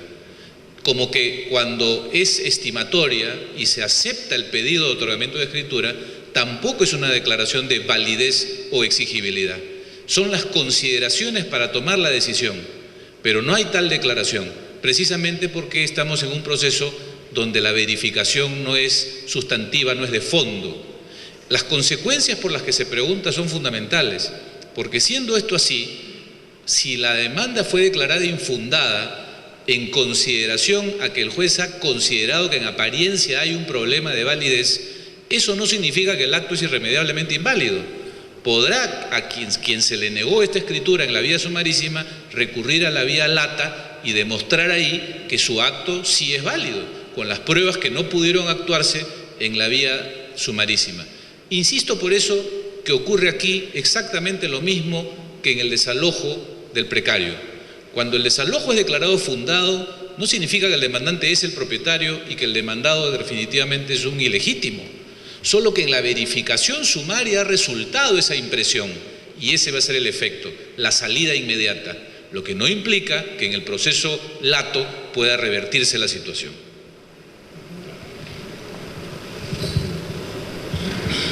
Señor Calderón Puerta, va a preguntarle, señor.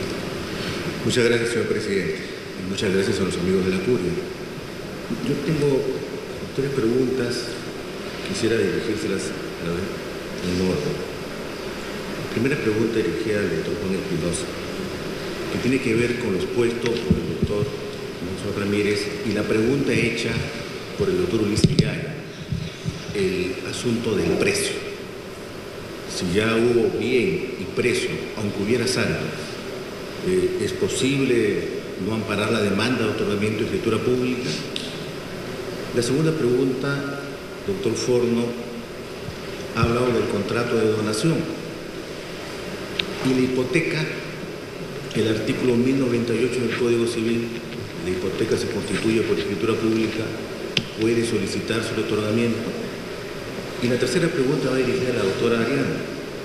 Se ha hecho mención, doctora, del cuarto pleno casatorio, de los rubros 5.3 o 5.4, que señala que en el proceso sumarísimo de desalojo por precario, si se advierte la invalidez absoluta del contrato, solo se analicen los considerandos y no en la parte resolutiva. Usted ha mencionado también la idea del artículo 220 del Código Civil y me parece, eso quisiera que me aclare, la posibilidad que se declare nulo el contrato en este proceso sumarísimo. Quisiera que me respondieran a esta pregunta. Gracias. Comienzo yo. Solamente para precisar mi posición, ¿no? Si bien es cierto que invoqué el artículo 220, si estamos frente a la pretensión del otorgamiento de escritura pública o no, para ser claros, el juez podrá obviamente fundamentar, por si acaso no he dicho que en ese momento tiene que declarar de oficio la invalidez, sino que cuando la validez sea manifiesta, se niegue la pretensión del otorgamiento de escritura pública, obviamente fundamentado en la invalidez del acto jurídico, ¿no? Ahora bien, mi razonamiento se centra principalmente en el aspecto de validez, invalidez del acto jurídico. Y es por eso que puse el ejemplo, ¿no? Si bien no era un tema de transferencia de propiedad inmueble, en un ejemplo en el cual la ilicitud era manifiesta, ¿no? Podríamos también poner el ejemplo de la venta de Machu Picchu, qué sé yo, ¿no? Que es un inmueble. Ahora, si la pregunta respecto del precio, yo sí estoy más en línea con el planteamiento del magistrado Yaya, en el sentido de que, salvo que dentro de ese contrato el precio haya sido una condición, el pago total del precio haya sido una condición al otorgamiento de escritura pública, no veo que en este caso el juez pueda negarse el otorgamiento de la escritura pública, y aquí tengo mi discrepancia con lo dicho con el profesor Ramírez. Eso sería todo. Muy amable, doctor, por la pregunta, muy interesante. Acá tenemos dos órdenes de consideraciones. La primera tiene que ver con la formalidad.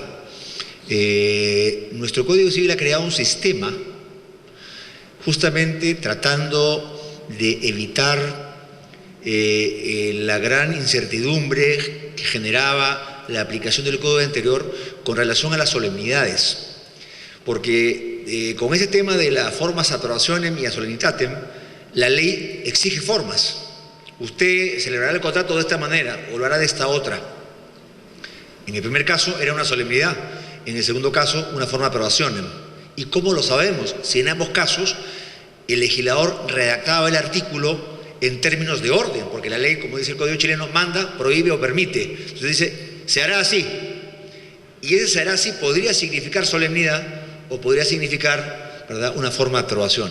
Entonces, para zanjar con ese problema, el Código actual trae una fórmula de la que conversábamos hace un rato con algunos de los profesores aquí y veíamos que se planteó esa fórmula, pero el legislador tuvo un poco de mala memoria a lo largo de la redacción de los artículos en la totalidad del Código.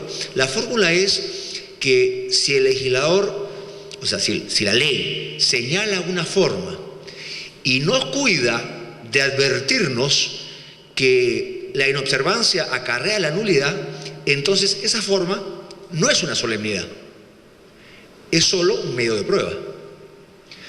En teoría, esa es la fórmula que la ley ha establecido, y lo dice claramente, para distinguir cuáles son los actos solemnes de los que no lo son.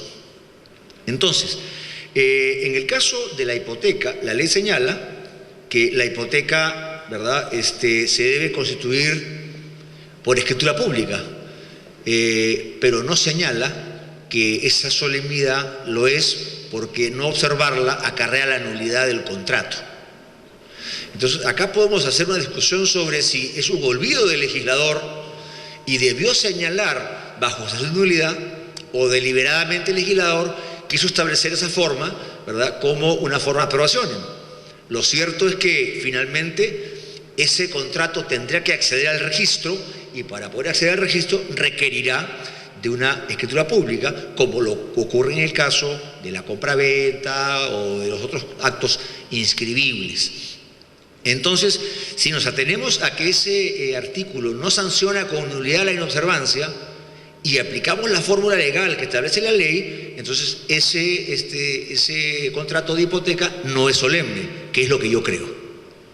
Lo cual no significa que no se tenga que otorgar luego la escritura pública para poder acceder al registro, pero el contrato de hipoteca se habrá celebrado porque no es solemne, y entonces el interesado acudirá al Poder Judicial a decir: tengo un contrato de hipoteca válido que no está escriturado, mi contraparte no quiere otorgar la escritura, señor juez, usted ordene que se otorgue esa escritura pública. De lo contrario, habría que sostener, tesis que yo no comparto, que esa es una solemnidad, que no hay tal contrato de hipoteca mientras no se haya otorgado la escritura pública, y entonces no se puede invocar la existencia del contrato para pedir, ¿verdad?, una mera formalidad. Ese contrato será nulo por defecto de forma y simplemente no será posible que el juez atienda la petición de otorgar la escritura pública. Muchas gracias. Bueno, quisiera aclarar una cosa respecto de su pregunta. Siempre sobre este sumarísimo, que parece que la palabra sumarísimo causa mucha confusión. Eso, si el legislador tuvo la idea de que fuera... porque el problema que usted me plantea valdría en un conocimiento, en un abreviado, en un sumarísimo. O sea, no altera el escenario el que sea sumarísimo, pero la palabra esta causa un gran influjo. De hecho, el legislador no quiso usar la palabra ordinario, le puso proceso de conocimiento y le puso abreviado, y al otro sumarísimo, que bien hubiera podido ponerle abreviadísimo, ¿no? O brevísimo, que brevísimo no es, porque si uno ve luego, este proceso ha durado casi 3 años, o sea, un sumarísimo es sumarísimo en el papel, ¿no? Ahora, lo que usted me plantea es que si yo estoy de acuerdo en buena cuenta con lo que se puso en la anterior sentencia del cuarto pleno.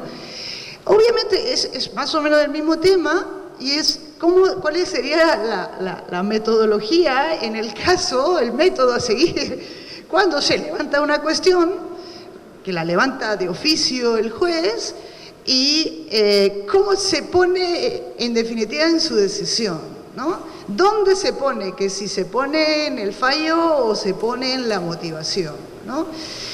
Y el tema es que el juez solamente se puede pronunciar sobre lo que se le ha pedido y eso no queda derogado por el 220, aunque en la terminología parecería que sí. El segundo párrafo. ¿Qué se hace? Repito, esto igual es si fuera un conocimiento, un abreviado o un sumarísimo, que salta la cuestión, que no plantea la parte, sino que la plantea el juez. Y obviamente tiene que darle la oportunidad a las partes que digan la suya. O sea, algún día espero que esto encontrar el mecanismo para que esto se haga, ¿no? Que no tenga una sentencia sorpresa, ¿no? ¡Pum! Un argumento que lo saca de la manga, como un as de abajo de la manga, y ¡oh! Lo saca recién a sorpresa en la sentencia. Y lo peor es cuando esto ocurre en apelación, que es donde ya no hay casi nada después, ¿no? O la propia Corte Suprema, conociendo el recurso de casación. O sea, no, nunca debe ser nada sorpresa, partiendo de esa premisa. Lo segundo es, ¿qué hace? El 220 parecería inducirnos que el juez puede declarar de oficio. Está esta expresión, si no me equivoco, es con cargo a confirmar, no viene de lo utilizado en el Código Argentino, que también usa la expresión declarar. No sé de dónde viene, porque esto ya estaba dicho en el Código del 36 y no puede haber sido ni el Código suizo ni el Código alemán porque no la tienen. Simplemente no dicen eso, no sé de dónde salió, lo más probable es que fuera, pues quizá influencia de Vélez, no lo sé.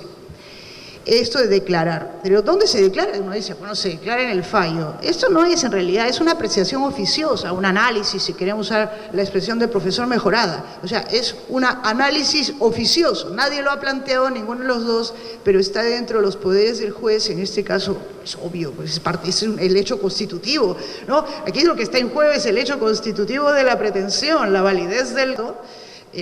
cosas como esta, entonces él lo aprecia de oficio, que es la expresión utilizada por el Código Italiano, ¿no? El Código Italiano, en un artículo que es el 1421, que es toda una novedad normativa, digamos, legislativa para los códigos de sus vecinos, zanja el poder del juez de rilevare, que eso traducido es apreciar, más o menos, ¿no? Evidenciar, ¿no? Rilevare, ¿no? Relevancia, levantar. Y en Italia, igual que en el Perú y un poco creo en todas partes, este tema ha sido estudiado, sobre todo en los últimos años, ha sido pues objeto de vivísima discusión, dónde se releva y cómo se refleja, si se falla en el fallo o no en el fallo.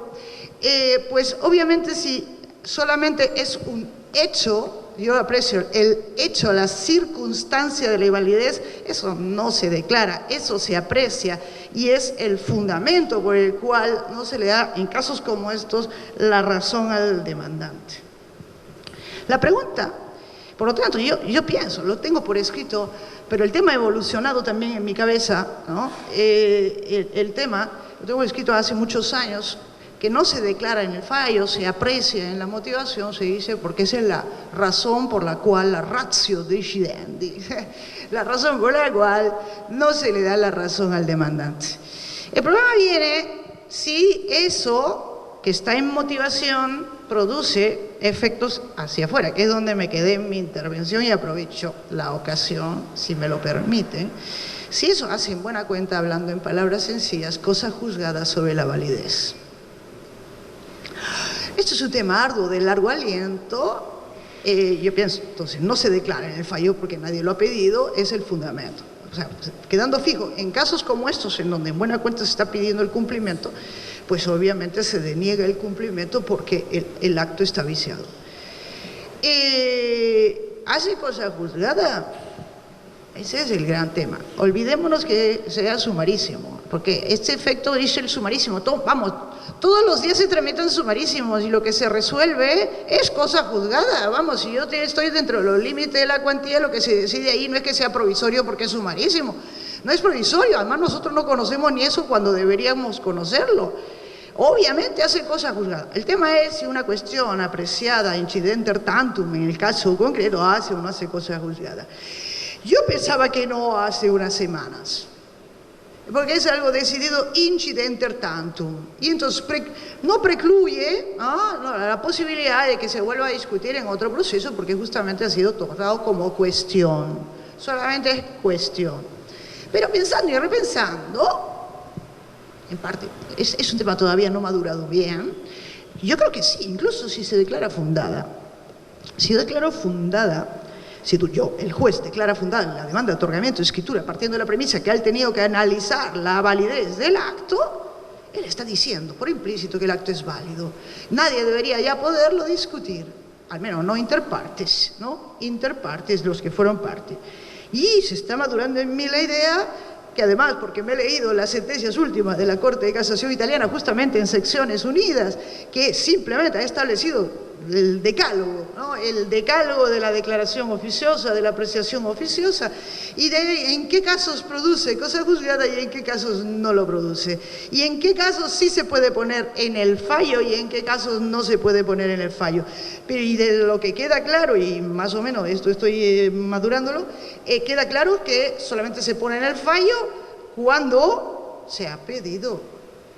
Solo que el proceso italiano, a diferencia del peruano, es un tantito más elástico que el nuestro y conoce la figura, ignorada entre nosotros, conocida en el ordenamiento brasilero también, del accertamento incidentale, en donde es posible que la parte por la cuestión levantada o de oficio o por la propia contraparte pueda pedirle al juez que expresamente se pronuncie sobre ello como una cuestión prejudicial.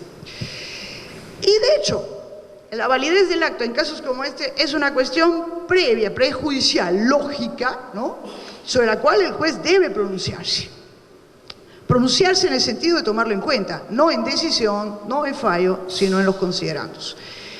Sumarísimo, yo más bien haría la invocación a revisar esta idea, que es muy pesada, o sea, que pesa mucho esta idea de que el sumarísimo es de cognición sumaria. El sumarísimo es tan potencialmente de cognición plena como un abreviado o como un conocimiento, con la única limitación, que reitero, la arbitraria de no posibilitar la reconvención.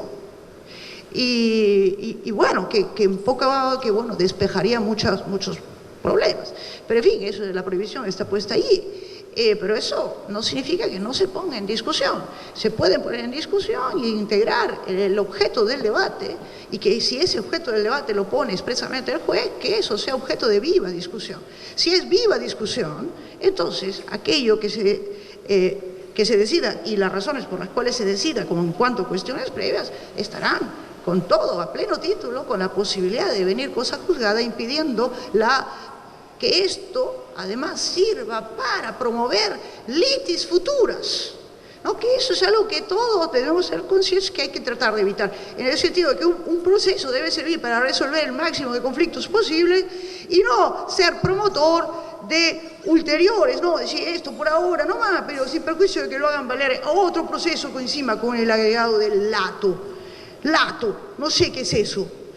Proceso lato, pensando que es el conocimiento. El conocimiento no es tan lato en términos de cognición como un abreviado. La diferencia son de plazos y nada más. Eso es todo, de plazos para las partes, y no tiene sustancialmente ninguna diferencia. Así es que bueno, no en el fallo, sí en la motivación como una cuestión prejudicial lógica, que es lo que justifica la decisión, poniendo un punto interrogativo, simplemente estimulando la reflexión sobre el tema, si esto tiene aptitud o no de devenir cosa juzgada para precluir en positivo, cosa juzgada positiva, que sea válida en otros procesos que ulteriormente pudieran promoverse.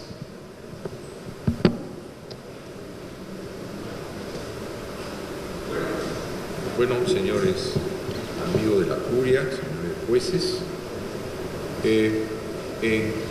hemos podido apreciar que hay una uniformidad en los aspectos nucleares del problema que se ha tratado el día de hoy. Sin embargo, han surgido una serie de sugerencias que tengan ustedes la seguridad que las vamos a apreciar mucho y probablemente sean aprovechadas.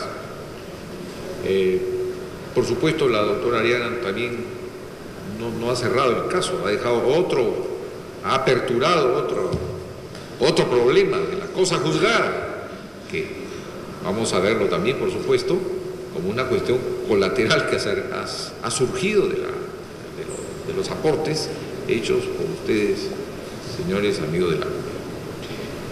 Dicho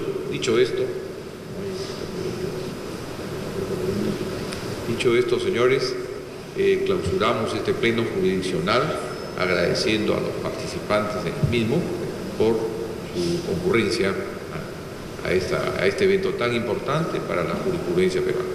Muchas gracias, señores. Buenos días. Señor secretario.